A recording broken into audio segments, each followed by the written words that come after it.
was making $13 an hour, y'all. So when I started making $22 an hour, I thought I was balling, okay?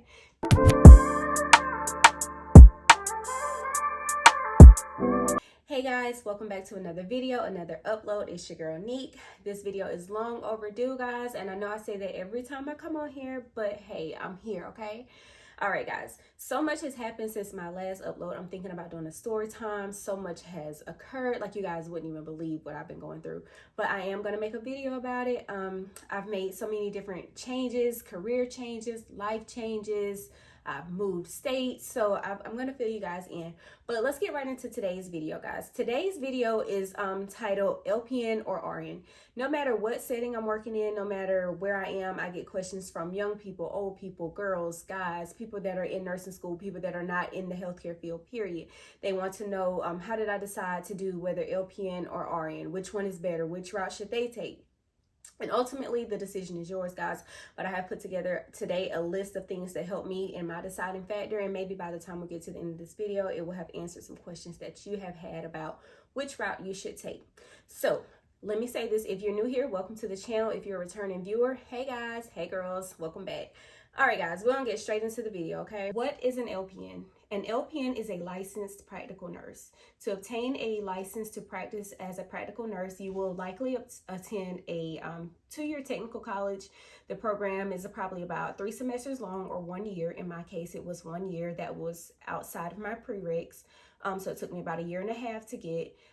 After you obtain your LPN, you will be then eligible to sit for state boards, which is the NCLEX for LPNs. After the successful completion of that, then you will be a licensed practical nurse. Hence, licensed, not registered. There's a difference, okay? But nevertheless, licensed practical nurse. You are still a nurse, okay? Or in some states, you may be called a licensed vocational nurse, so an LVN, but the terms are interchangeable. If you see me looking down, I have a list right here, y'all. I don't want to miss anything. So the only thing that I couldn't do, there's a lot of controversy about what an LPN can or can't do. Your best bet is to check with your state to see what your scope of practice is. You never want to operate outside of your scope of practice, ever. It doesn't matter what someone tell you, or they say, well, if you've got experience, then you can do this. No, know your scope and practice within that scope. In my state, the only thing that we could not do as an LPN is to teach. We could not do PICC lines. We could not do IV push medications. We could not do initial assessments. We could not mix IV solutions, and we could not pronounce a DIP, okay? Outside of that, we could pretty much do everything else. What can an LPN do? Mainly, you're going to be doing the basics. You're going to collect health data. You can implement interventions, but you cannot initiate those. You will not be doing care plans. You can assist with evaluations of a patient's response. You can delegate, and you will be doing a lot of wound care and medication administration. Most LPNs you're going to see those people in like long-term care facilities, skilled nursing facilities, corrections. You may see assisted living facilities, home health, doctor's offices. I think I did long-term care. I did skilled nursing facilities. I've done rehab. I've done a doctor's office. I've done a lot of agency work with that as well. So the only thing I did not do was corrections and home health as an LPN. I was kind of afraid of corrections. I don't know. I don't think I was afraid of it. I just didn't want the strict rules. I didn't want to feel like I was in prison, you know? So I steered away from corrections. Let's see. So also in 2017, which is when I got my LPN, LPNs were not being used in the hospital. It was this whole phasing out of LPNs in the hospital. They were not using them.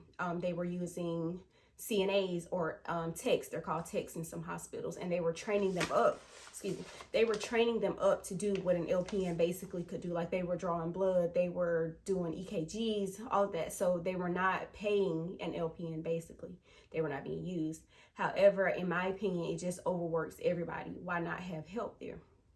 LPN is a nurse, right? Okay. Anyway. But in 2022, when I was doing my orientation for ICU, that is when they started to bring LPNs back into our hospital. They are being used on floors except for, they could work on every floor except for ICU, CCU, step down, I think that's about it.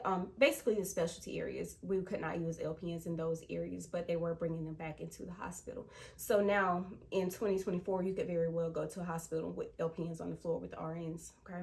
And that LPN will be working under the supervision of the RN. Let's see.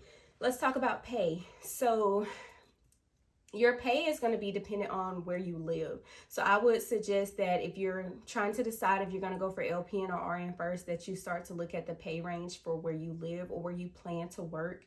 In 2017, I think I started out making about $21 or $22 an hour, and that was with the shift dip, and that was okay for me because I had started out I was making $13 an hour, y'all. So when I started making $22 an hour, I thought I was balling, okay?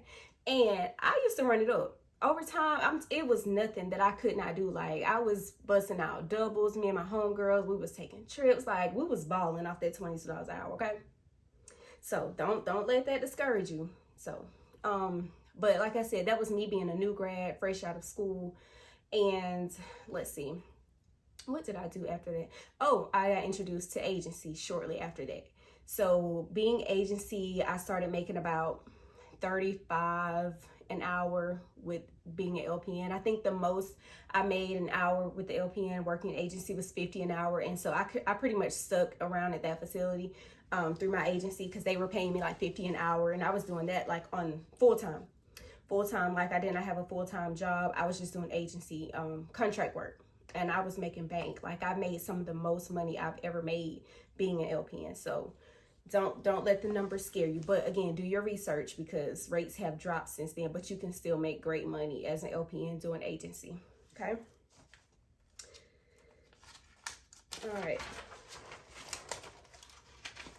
All right, let's talk about a registered nurse or an RN.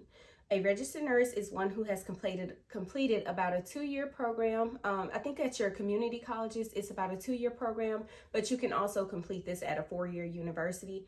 I chose to do the community route because it was just cheaper. It was cheaper. And at the end of the day, no job I have ever applied for has asked me what college should I go to. So, and at the completion of that program, you will receive what's called an associate's degree.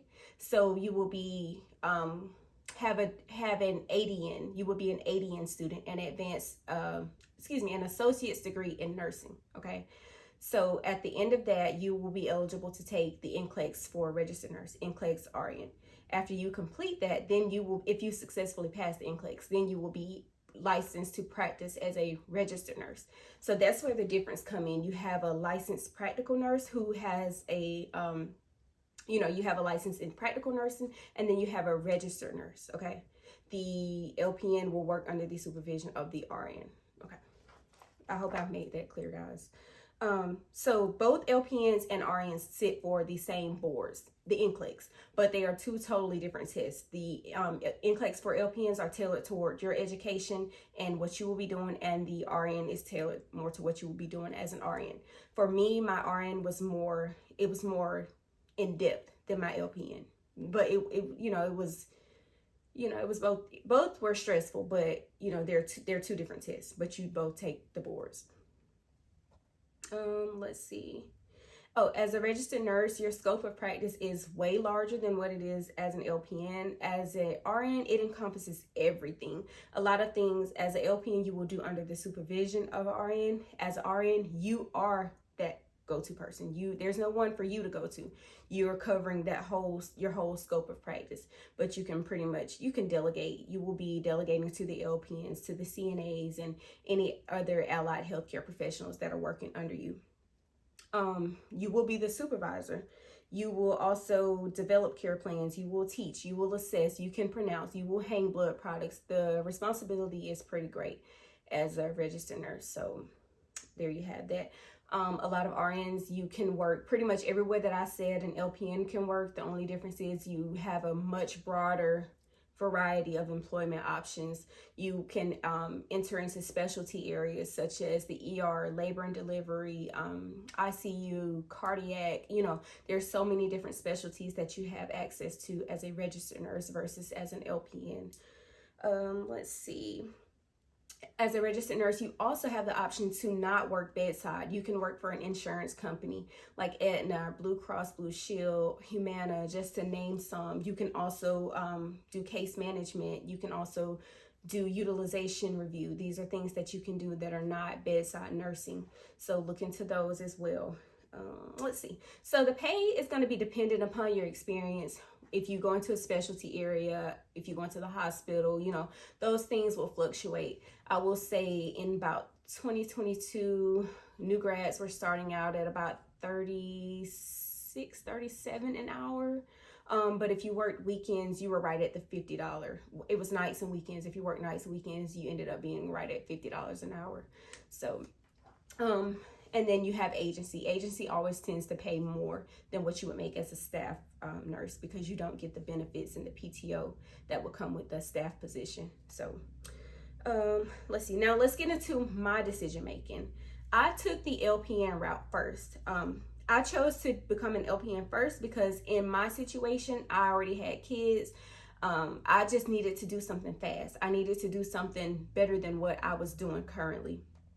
Let's see. So, and I had no healthcare background at all. Like, I had no patient experience. So I just wanted to get my feet wet before I jumped fully into being an RN. So that's why I went the LPN route first. The prereqs were pretty basic. I took basic A&P. I took Prob and Stat, basic English. So the prereqs, like I said, were basic psychology. So it was quick. It was like I could knock those out. And comparing those to the ADN program, which is the RN program, it was wanting a little more in-depth courses, and the curriculum was a little bit longer. Like I said, I needed to change my situation, so I explored the LPN route first. I took the TEAS test, which was required before applying to the program. It may be called the HESI where you are. I don't know how many different variations of that is out there now. And the program itself was less crowded. There were more people trying to get into the ADN program than the LPN program at the time. And my college had a statistics sheet where I could go on and see from the previous year how many people applied to the program and how many people got in. And I could compare side-by-side data with the LPN program and the RN program. And I knew my chances of getting into the LPN program were greater. And like I said, I just needed to change my situation. So that's what I did. Also, I knew that I was not one of the girls that felt like if you're not working in a hospital, then are you really a nurse? I'm not one of those girls. I don't care about working in a hospital. That does not make me feel more of a nurse or less than a nurse if I don't work in one. So there are some people out there that their dream is to work in a hospital. That's not me. That was not me. That has never been me. Probably will never be me. So there's that. If you feel like you want to work in a hospital and that's your end goal, then you probably, well, no, because like I said, now they are using LPNs in the hospital. So you have that.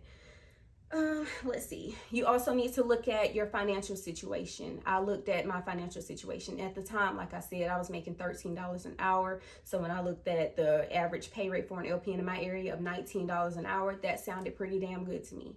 That sounded good to me. I could rock with it, you know, so that was okay for me. If you are somebody that is much more advanced in your life and you have bills that will not cut it, then you may want to look into the RN route. Let's see, what else?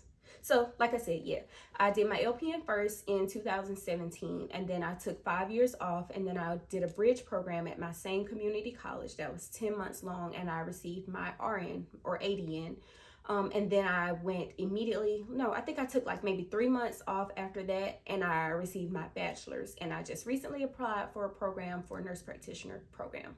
So fingers crossed with that, guys. I'll let y'all know. Don't know if I'm biting on more than I can chew, but we're going to see. So let's do a recap, guys. So when determining if you're going to do LPN or RN, first things first, you need to know your why. You need to consider the length of the program. How much time do you have to devote to school? What's your support system like? If you're trying to go for something quick, you may want to look into the LPN versus the RN because you're going to go longer for that RN. Consider the cost of tuition. If it's going to cost you just as much to go for your LPN as your RN, or you're going to pay double to go back for your RN when you've already went for your LPN, then you may just want to go the RN route. You also need to consider your end goal. Is there a specialty that you're trying to work in? Do you want a broader job opportunity than what the LPN role would provide for you? I don't want to tell y'all to just think about the money. But if the money were not a factor, how many of us would really be doing what we're doing? And if you say money does not motivate you, or it doesn't matter about your pay, then give me your paycheck and I'll show you how happy money can make you. Okay, so you definitely want to consider the pay, guys. I'm not going to tell you you need to go for LPN if you have bills that are up here that cannot wait. That just won't make sense. That's not even a financially smart move to make. So, but you know what your finances look like. Okay. Okay, guys, so I think that concludes the video today. I have covered a broad range of topics. I hope that it has helped someone or has answered some questions that you guys may have had. If not, leave the questions down below, guys, and I'll be sure to answer you guys. I also want to thank you guys for 600 subscribers. I love each and every one of you. I want to give you guys a virtual hug, and no matter what you're pursuing, stick with it, guys. Stick with it. Anything will work if you work it long enough. I know that I titled this video LPN or RN, but it can apply to any career area. When you're stuck between the two, do your research. Do your research. An informed decision is the best decision. Okay, guys? Don't forget to like, comment, share, and subscribe. If this video has answered any questions you have or you have found it helpful, give this video a thumbs up. And I will talk to you guys in my next upload. Bye.